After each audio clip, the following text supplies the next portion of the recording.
తాకట్టులో ఉన్న బంగారాన్ని విడిపించి ఆ రోజున్న మార్కెట్ ధర కట్టి మిగిలిన డబ్బును మీకు అందిస్తుంది SVS gold.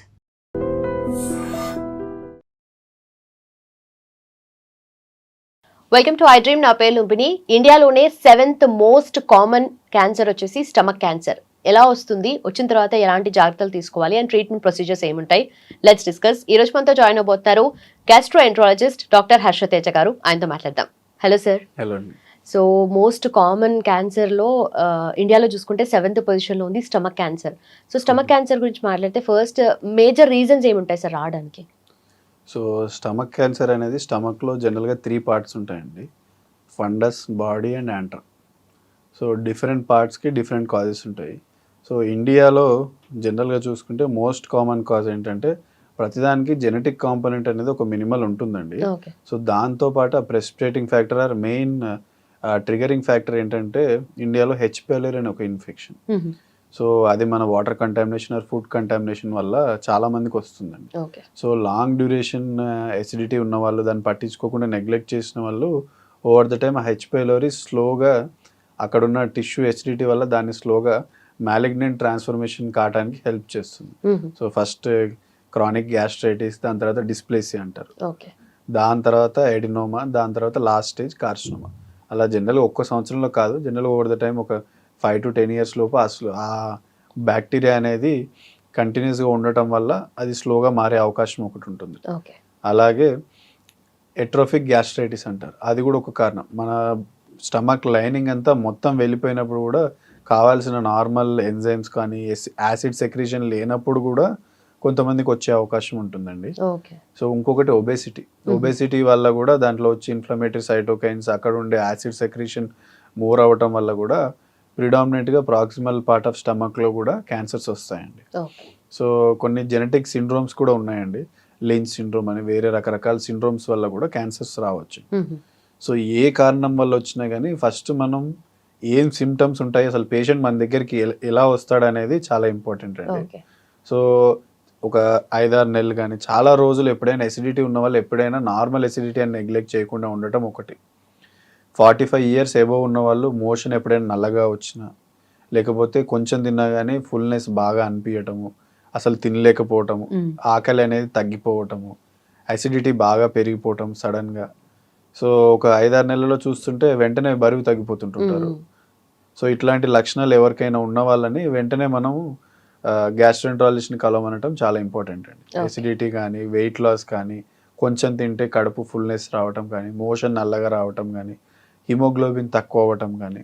So these are the simple symptoms and indicators మనం సస్పెక్ట్ చేయడానికి. ఓకే. సో ఈ సిమ్టమ్స్ తో వచ్చినప్పుడు మీరు డయాగ్నోస్ చేస్తారు కదా సార్, అంటే what is the procedure? So జనరల్గా గ్యాస్ట్రిక్ క్యాన్సర్కి డయాగ్నోస్టిక్ ఇన్వెస్టిగేషన్ ఆఫ్ చాయిస్ ఏంటంటే ఎండోస్కోపీ అండి. సో ఎండోస్కోపీ చేసి ఆ white light endoscopy, magnified endoscopy ద్వారా మనం ఎర్లీ గ్యాస్ట్రిక్ క్యాన్సర్స్ కూడా కనుక్కోవచ్చు అండి. ఇప్పుడు వచ్చిన కొత్త టెక్నిక్స్ నారో బ్యాండ్ ఇమేజింగ్ అంటారు. సో ఆ న్యూ ఫిల్టర్ స్కోప్లో ఉండటం ద్వారా ఎర్లీ స్టేజెస్ కూడా ఎర్లీ గ్యాస్ట్రిక్ క్యాన్సర్స్ కూడా మనం కనిపెట్టచ్చండి. సో ఇది ఆల్రెడీ అదర్ కంట్రీస్లో చాలా వెల్ వర్స్డ్ టెక్నాలజీస్, కానీ ఇండియాలో మనకి నేషనల్ గైడ్ లైన్స్ లేవు కాబట్టి మనం ఏం చేయట్లేదు. కానీ అదే జపాన్ తీసుకుంటే వాళ్ళు 25-30 yearsకే సిమ్టమ్స్ ఉన్న ప్రతి ఒక్కళ్ళకి ఎండోస్కోపీ చేసి ఎర్లీ గ్యాస్ట్రిక్ క్యాన్సర్స్ని కనుక్కోవడానికి ట్రై చేస్తారు. సో మనకి నేషనల్ ప్రోగ్రామ్స్ లేకపోయినా సిమ్టమ్స్ ఉన్న వాళ్ళు ఎవరైతే 40,000 దాటిన వాళ్ళు ఉంటే వెంటనే దగ్గర ఉన్న డాక్టర్ని కన్సల్ట్ అవ్వడం చాలా బెటర్ అండి. ఓకే. సో ఎక్కువగా ఏ ఏజ్ గ్రూప్కి రిస్క్ ఉంటుంది సార్? సో జనరల్గా ఒకప్పుడేమో ఎల్డర్లీ వాళ్ళకే వచ్చేవండి. ఇప్పుడు ఆ ఏజ్ ప్రెడిక్షన్ అనేది చేంజ్ అవుతుంది. సో 35-40 years దాటిన వాళ్ళు దే షుడ్ బి అనే safer side and get a consultation. Okay. So మీరు ఇందాక అన్నట్టుగా అంటే సడన్ గా వెయిట్ లాస్ అవుతూ ఉంటే అదొక రెడ్ ఫ్లాగ్ అని కన్సిడర్ చేయొచ్చా? అవునండి, చేయొచ్చు. అండ్ ఆల్సో దీనికి ట్రీట్మెంట్ ప్రొసీజర్స్ ఏముంటాయి సార్? సో ఫస్ట్ మనం ఎండోస్కోపీ ద్వారా బయాప్సీ తీసిన తర్వాత అలాగే మనం దానికి PET CT or CT abdomen అనేది చేస్తామండి. సో అక్కడ వరకే స్ప్రెడ్ కాలేదంటే ఏ పార్ట్ ఆఫ్ బాడీలో స్టమక్లో ఇన్వాల్వ్ అయిందని తెలుసుకొని దాన్ని బట్టి సర్జరీ ప్రిస్క్రైబ్ చేస్తాం.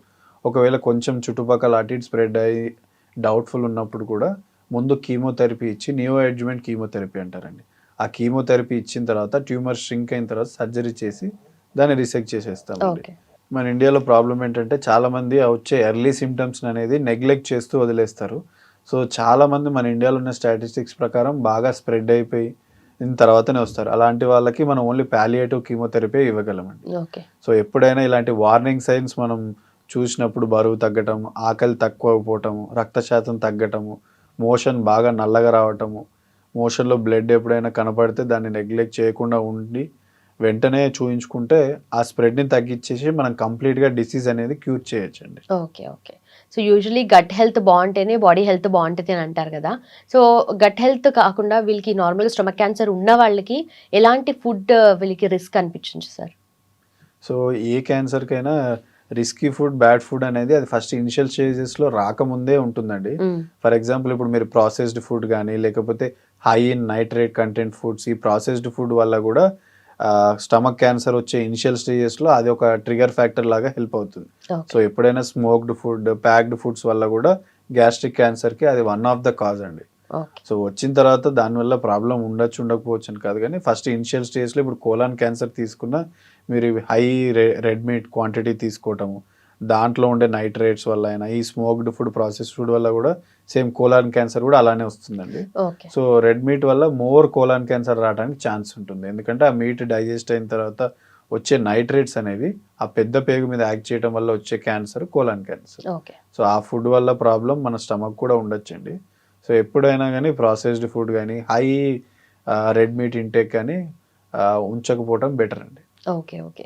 అండ్ ఆల్సో ఎక్కువగా వీళ్ళకి ఆపరేషన్ తర్వాత లేదంటే కీమోథెరపీ తర్వాత వీళ్ళు ఎలాంటి ఫుడ్ని తీసుకోవాలి సార్? అంటే లైఫ్ లాంగ్ వాళ్ళకి ఆబ్వియస్లీ ఇంకొంచెం జాగ్రత్తగా ఉండాలి కాబట్టి ఎలాంటి ఫుడ్ తీసుకుంటే బెటర్ అంటారు? ఏదన్నా కానీ హెల్దీ అండ్ అప్పటికప్పుడు తయారు చేసే ఫుడ్డే చాలా వాళ్ళకి అడ్వాంటేజ్ అండి. ఎందుకంటే వాళ్ళకి ఉన్న లైఫ్ స్పాన్లో ఒకవేళ ట్రీటబుల్ ఉన్న పేషెంట్స్కి ఆ సర్జరీ తర్వాత వాళ్ళ స్టమక్ వాల్యూమ్ అనేది చాలా తగ్గిపోతుందండి. సో అప్పుడు వాళ్ళు హెవీ ఫుడ్స్ తీసుకుంటే తొందరగానే ఫుల్నెస్ రావటము, ఎక్కువ తినలేకపోవటం ఉంటుంది. అలాంటి వాళ్ళకి తొందరగా అరిగే ఫుడ్ ఆ క్యాన్సర్ ఉన్న పేషెంట్స్ తీసుకోగలిగితే వాళ్ళ న్యూట్రిషన్ మెయింటైన్ చేయగలరు, వాళ్ళకి డే టు డే లైఫ్లో ప్రాబ్లం కూడా ఉండదండి. And also sir lack of sleep వల్ల గట్ హెల్త్ అనేది ఎలా ఎఫెక్ట్ అవుతుంది? ల్యాక్ ఆఫ్ స్లీప్ వల్ల గట్ హెల్త్ అనే కాదండి, చాలా ఆర్గన్స్ ఎఫెక్ట్ అవుతాయి.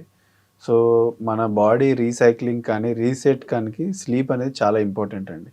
మీరు నిద్రలో పోతున్నప్పుడు మన బ్రెయిన్ కానీ మన గట్ కానీ రీసైకిల్ అవుతుందండి. సో ఆ రెస్ట్ తీసుకునేటప్పుడు గట్ రీసైక్లింగ్ అంటారు, అంటే మైగ్రేటింగ్ మోటార్ కాంప్లెక్స్ అనేవి మన గట్లో ఉంటాయండి.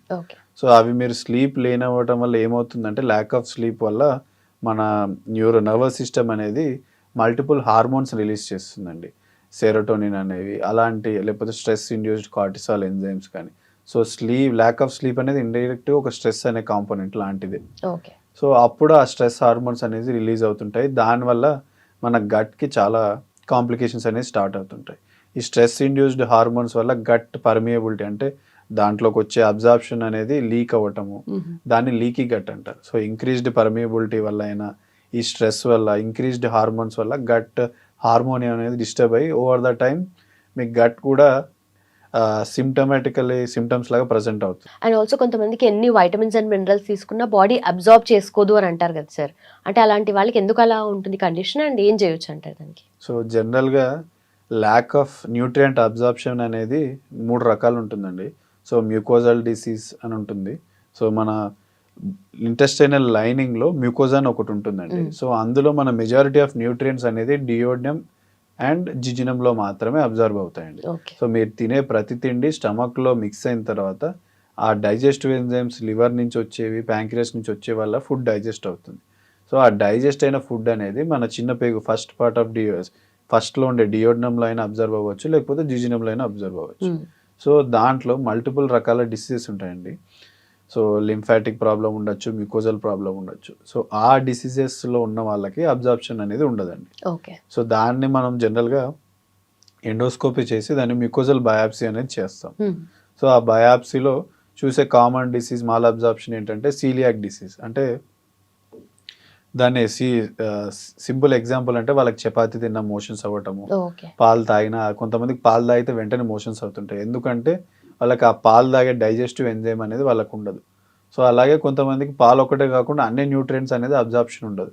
అందులో కామన్గా చూసేది సీలియాక్ డిసీజ్. కానీ ఇండియాలో కొంతమందికి బాగా కంటామినేటెడ్ వాటర్ తాగిన వాళ్ళకి ఇన్ఫెక్షన్ వల్ల కూడా అబ్జార్ప్షన్ డిఫెక్ట్స్ వస్తాయండి. ఓకే. సో అలాంటి వాటికి ఎండోస్కోపీ చేసి ఫస్ట్ అల్సర్స్ ఉన్నాయో లేవో చూస్తాము. ఏం లేకపోతే ఆ బయాప్సీ ద్వారా దాన్ని డయాగ్నోస్ చేసి దాని ప్రకారం ట్రీట్ చేస్తాం. అందులో కూడా దొరకకపోతే సిటీ స్కాన్ చేయటము, లేకపోతే దాని అబ్జార్ప్షన్ అయిన తర్వాత ఆ బ్లడ్ వెజల్స్ ఆర్ లింఫాటిక్స్లో ఉన్న ప్రాబ్లం ఏమైనా ఉందా లేదా అని ఒక్కొక్క ఇటియాలజీ మనం వెతుక్కుంటూ దాన్ని ట్రీట్ చేయొచ్చండి. Right sir, thank you so much. Okay. Sir, one life lesson what medicine has taught you. Whatever you can do without expecting.